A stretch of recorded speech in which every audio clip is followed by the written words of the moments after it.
Nous sommes samedi saint, ce samedi unique. Tout est dépouillé, le tabernacle est vide, l'autel est dépouillé, les niches où sont les statues sont vides aussi. Pour nous aider à entrer dans ce mystère d'absence, ce mystère de la foi dans ce qu'il y a de plus obscur d'une certaine manière et qui souvent est exigeant pour nous. Jésus a voulu subir le pire des confinements, celui du sépulcre. Lui, qui est la lumière du monde, est enfoui dans les ténèbres, rejeté dans les ténèbres. Lui, à côté de qui Trump ou Poutine ne sont que des microbes, lui, il est rejeté, banni. Lui, le roi des rois, il est méprisé. On ne veut plus de traces de lui. On ne veut plus entendre parler de lui. Il est enfoui. Je pense à ce roman de Zola, Germinal, où il y a ces hommes qui ont dû travailler dans les mines, dans des situations terribles. Eh bien aujourd'hui, Jésus les rejoint, tous ceux qui sont dans un travail terrible, quelquefois même des enfants. Jésus les rejoint. Jésus veut les porter par son offrande.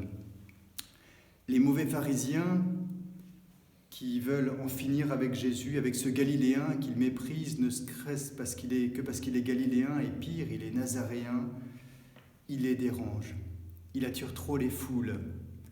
Et Jésus est victime de ces paroles qui les paralysent, qui les foudroient, parce qu'elles fustigent leurs mensonges, leur hypocrisie, et révèlent leur manipulation odieuse.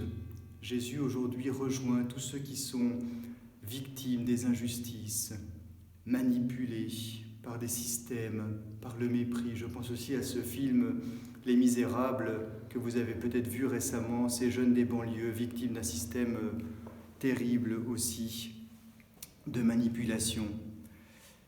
Et aujourd'hui, les pharisiens, ces mauvais pharisiens, se croient vainqueurs. Ils croient qu'ils en ont fini. En fait, ils se trompent. Tout commence, tout s'apprête à commencer. Parce que ce jour très saint, ce samedi saint, est un avant, c'est l'avant de la résurrection. Très court, parce qu'on a hâte que le Christ ressuscite. Mais qui le vit comme ça aujourd'hui ?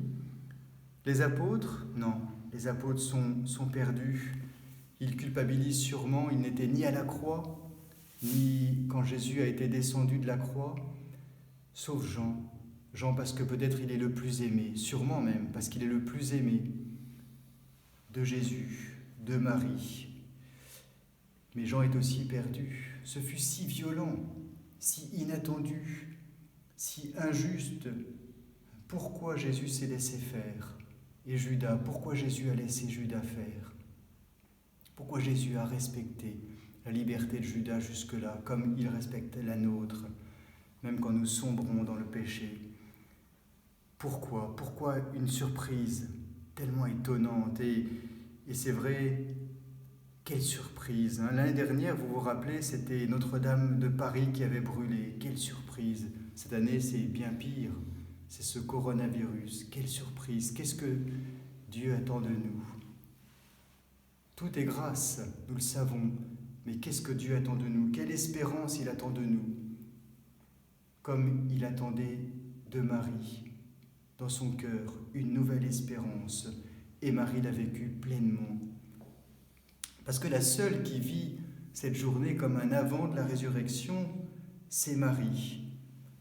Et Jean devine, dans le cœur de Jean, il y a une lueur d'espérance, parce qu'il devine, lui qui a pris Marie chez lui, que tout n'est pas fini.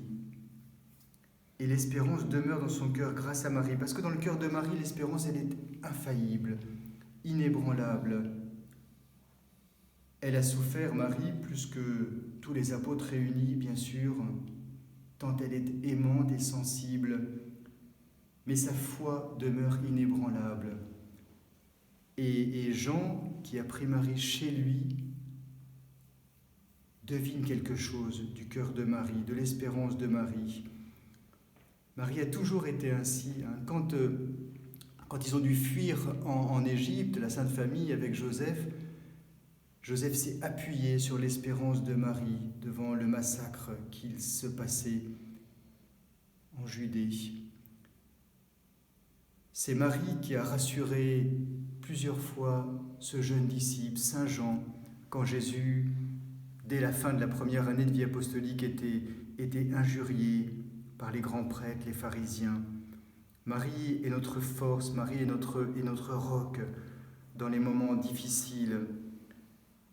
Parce que Marie nous apprend à nous abandonner complètement, c'est le mystère de ce jour. Marie, jusqu'au bout, a une foi et une espérance qui ne diminue pas, qui même se fortifie. Elle est toute remise. Depuis toujours, ou plutôt depuis particulièrement ce jour où elle s'est offert à Dieu, la présentation de Marie au temple. Marie s'est offerte en victime d'amour, comme dirait Sainte Thérèse de l'Enfant Jésus, dans un abandon total. Et dans ce jour que nous vivons aujourd'hui, ce samedi saint, eh bien Marie, elle appelle la résurrection. Marie, elle crie de soif que Jésus revienne, que Jésus montre sa gloire et sa victoire à toute l'humanité, que Jésus manifeste la gloire du salut et de la rédemption. Et Marie, elle appelle pour toute l'Église, au nom de toute l'Église et même de toute l'humanité. L'Esprit et l'Épouse disent « Viens », c'est le dernier mot de l'Apocalypse. « Viens », c'est un appel. L'Esprit et l'Épouse. L'Épouse, c'est d'abord Marie, plus que tout Marie. C'est Notre-Dame de Grâce qui appelle les grâces sur l'humanité. En haut des églises, il y a ce petit coq qui appelle, qui chante. Qui appelle quoi? C'est pas le coq qui nous rappelle le reniement de Saint-Pierre, pas du tout, ni le coq gallican, c'est le coq qui nous rappelle que l'Église attend, annonce et appelle le jour de la plénitude du salut, quand le Christ reviendra dans sa gloire. Et ce jour dont nous vivons en attendant la résurrection du Christ, dont nous vivons aujourd'hui, cette attente qui reste dans notre cœur, qui demeure. Alors que faire aujourd'hui? Rien. Essayons, sauf notre devoir bien sûr, mais de ne rien faire si ce n'est de communier aux souffrances de tous ceux qui sont rejetés, comme Marie aujourd'hui a porté et porte, a rejoint tous ceux qui sont enfermés, confinés involontairement dans des situations terribles, pas seulement pendant ces quelques mois où nous vivons une situation spéciale, mais parfois des années. Marie porte tous ceux qui sont enfermés en eux-mêmes. Elle les rejoint aujourd'hui, ceux qui sont en prison, ceux qui sont dans la solitude. Marie aujourd'hui est dans une extrême solitude. L'absence de Jésus. Même si Marie, bien sûr, reste unie au cœur de Jésus grâce à sa foi, physiquement, il n'est plus là, son enfant bien-aimé, celui qu'elle a porté dans ses bras jusqu'au dernier moment. Marie rejoint ceux qui sont aujourd'hui dans le deuil, ceux qui ont été surpris par le deuil, comme Marie. Cette mort de Jésus a été si brutale. Ceux qui sont victimes de violences, ceux qui doutent, ceux qui sont en désespoir. Marie les rejoint tous aujourd'hui. Et elle veut que l'Église, que nous, chrétiens, nous portions ce mystère de communion, nous portions le monde avec Jésus, avec Marie, à la suite de Marie.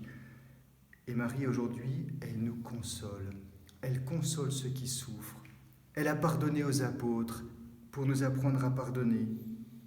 Elle est là, inébranlable dans la tempête, quelle que soit la tempête. Marie porte ceci. Et tout est entre ses mains. C'est comme ça que Jésus l'a voulu. Jésus a voulu qu'aujourd'hui, Marie soit le prêtre qui offre la victime. C'est pour ça que c'est très beau que l'Église ait tellement mis en lumière le mystère de l'offrande de Marie, qu'on appelle la Pietà. Vous connaissez cette magnifique statue de Michel-Ange, si belle, où Marie vraiment offre. Regardez-là, sa main gauche est ouverte et elle offre son fils bien-aimé. Elle est l'unique prêtre ce jour-là qui offre la victime du salut, qui est le Christ, l'agneau immolé. C'est sûr que quand Jésus est mort, Marie aussi a été délivrée de voir son fils bien-aimé souffrir. Mais encore plus, elle a souffert qu'il parte. qu'ils rejoignent le Père. C'est un mélange paradoxal qu'a vécu Marie à ce moment-là. Et dans ce mystère de la Pietà, cette icône, eh bien voilà, Marie est celle qui est le signe de l'espérance. Regardez là cette icône, cette statue je pense à celle de Michel-Ange. Marie est toute intérieure, toute paisible, elle n'est pas du tout agitée. Comme le tableau très beau que nous connaissons peut-être de Fra Angelico à Florence, où Marie aussi prend dans ses bras la tête du Fils bien-aimé, du Fils unique, avant qu'elle doive s'en séparer pour qu'il soit remis au tombeau selon la loi. Et Marie respecte la loi. Alors aujourd'hui, je vous invite à relire, bien sûr, Jean 12, 1 à 11, ces versets très beaux où Marie-Madeleine verse le parfum. On est ici dans une crypte confiée à Marie-Madeleine, la crypte du sanctuaire Notre-Dame-de-Grâce, et où Jésus voit dans ce parfum, ce geste de Marie-Madeleine, le mystère du sépulcre, comme il l'annonce. Jean 12, 1, 11. Et puis surtout, bien sûr, relisez Jean 19, 38, 42, où Jésus est remis au tombeau après avoir été dans les bras de Marie. Pour que vraiment cette journée puisse être une journée où on descend profondément dans les entrailles de la terre avec Jésus. Ce matin, Samuel Bernard vous a parlé de la descente aux enfers. Et maintenant, nous avons plus vu ce mystère dans le cœur de Marie, parce qu'on ne peut pas le vivre sans le vivre dans le cœur de Marie. Si c'est à la croix que Jésus nous donne Marie pour mère, c'est bien parce que sans Marie, nous ne pouvons pas vivre la souffrance comme un mystère à transformer, comme un mystère de gloire. Alors voilà, je vous invite vraiment à demander à Marie cette grâce de communion très profonde avec elle, très unique avec elle, pour ne pas passer à côté de cette journée. Voilà, aujourd'hui, n'allumez pas votre ordinateur, sauf pour voir telle ou telle émission, telle ou telle célébration, comme aujourd'hui, vous allez me dire, il n'y a pas de célébration, mais une petite allocution comme celle que je viens de vous faire, mais voilà, essayez d'aujourd'hui de garder cette journée très en communion avec Marie, dans le silence et l'attente et l'espérance qui doit grandir très fortement dans nos cœurs. Merci beaucoup.